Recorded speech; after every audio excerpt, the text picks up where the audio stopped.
Marketing yard એ એક એવી જગ્યા છે કે જ્યાં ખેડૂતો પોતાના કૃષિ ઉત્પાદનો વેચવા માટે આવે છે અને આ યાર્ડ ખેડૂતોને તેમના ઉત્પાદનો માટે યોગ્ય ભાવ મેળવવામાં મદદ કરે છે.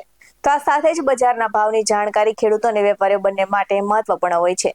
ત્યારે ચાલો જાણીએ આજે રાજકોટ માર્કેટિંગ યાર્ડમાં ખેડૂતોને શું ભાવ મળી રહ્યા છે અને ખેડૂતો કઈ કઈ જણસીઓ લઈને પહોંચી ગયા છે. નમસ્કાર દર્શક મિત્રો, BS9 TV ન્યૂઝમાં આપની સાથે હું છું નેહા પટેલ.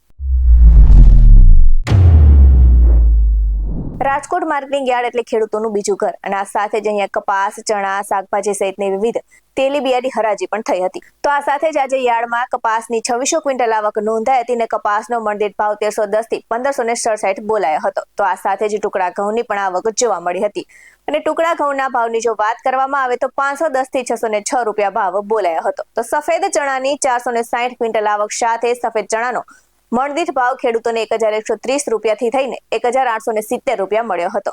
તો આ સાથે જ સોયાબીનની પણ આવક જોવા મળી હતી. તો યાર્ડમાં સોયાબીનની 1400 ક્વિન્ટલ આવક નોંધાઈ હતી અને સોયાબીનનો મણદીઠ ભાવ 851 થી 940 બોલાયો હતો. તો અડદ, મગ, તલ સહિતના વિવિધ જાતના કઠોળની પણ આવક જોવા મળી હતી. તો આ સાથે જ યાર્ડમાં મગની આવક સાથે ખેડૂતોને મગનો મણદીઠ ભાવ 1050 થી 2072 રૂપિયા મળ્યો હતો. તો અડદની પણ આવક નોંધાઈ હતી અને અડદનો ભાવ 850 થી 1570 બોલાયો હતો. તો તુવેરની આવક સાથે ખેડૂતોને તુવેરનો મણદીઠ ભાવ 930 થી 1600 રૂપિયા બોલાયો હતો. આ સાથે જ વિવિધ જાતના તેલીબિયાની પણ આવક નોંધાઈ હતી. તો યાર્ડમાં એરંડાની આવક સાથે ખેડૂતોને એરંડાનો મણદીઠ ભાવ 1051 થી 1254 રહ્યો હતો. તો આ સાથે જ સિંગફાડાની આવકની વાત કરવામાં આવે અને તેના ભાવની વાત કરવામાં આવે તો સિંગફાડાનો ભાવ 900 થી 1540 રૂપિયા બોલાયો હતો. અને આ સાથે જ કાળા તલની પણ આવક પૂરબહારમાં જોવા મળી હતી. તો યાર્ડમાં કાળા તલની આવક સાથે કાળા તલનો ભાવ 3370 થી 4950 રૂપિયા બોલાયો હતો.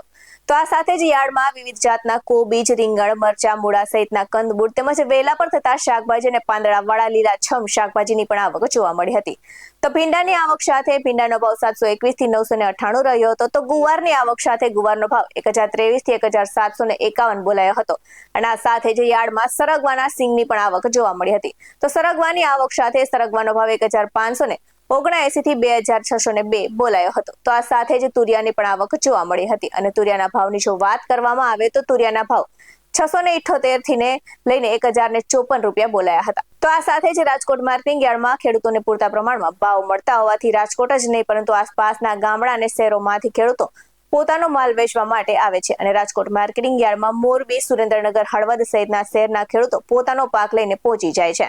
આ સાથે જ શ્રી પોપટભાઈ સોરઠિયા સબ માર્કેટિંગ યાર્ડની શાકભાજીના ભાવની વાત કરીએ તો લીંબુનો ભાવ 227 થી 624 રહ્યો હતો. સૂકી ડુંગળીનો ભાવ 80 થી 305 રહ્યો હતો. તો મૂળાનો ભાવ 218 થી 309 રહ્યો હતો. ભીંડાનો ભાવ 721 થી 998 રહ્યો હતો અને દૂધીનો ભાવ 103 થી 188 રહ્યો હતો. તો સાથે જ પરવળનો ભાવ 1024 થી 1206 રહ્યો હતો અને વટાણાનો ભાવ 371 થી 512 બોલાયો હતો. આ સાથે જ સરદાર વલ્લભભાઈ પટેલ મુખ્ય માર્કેટિંગ યાર્ડની આજના ભાવની વાત કરીએ તો કપાસ બીટીનો ભાવ 1310 થી 1567 બોલાયો હતો. બાજીનો ભાવ 300 થી 400 રહ્યો હતો. તો સાથે જ તુવેરનો ભાવ 930 થી 1600 બોલાયો હતો અને ચોળીનો ભાવ 1050 થી 1450 રહ્યો હતો. તો આ સાથે જ એરંડાનો ભાવ 1051 થી 1254 રહ્યો હતો અને સોયાબીનનો ભાવ 851 થી 940 રહ્યો હતો. તો લસણનો ભાવ 1230 થી 1825 બોલાયો હતો. આવા જ વધુ અહેવાલ સાથે ફરી મળતા રહેશું. તમે અમારી YouTube ચેનલને સબસ્ક્રાઇબ કરવાનું અને અમને Facebook અને Instagram પર ફોલો કરવાનું ભૂલશો નહીં. બાકી નવી અપડેટ્સ મેળવવા માટે આપ જોતા રહો BS9 TV ન્યૂઝ. નમસ્કાર.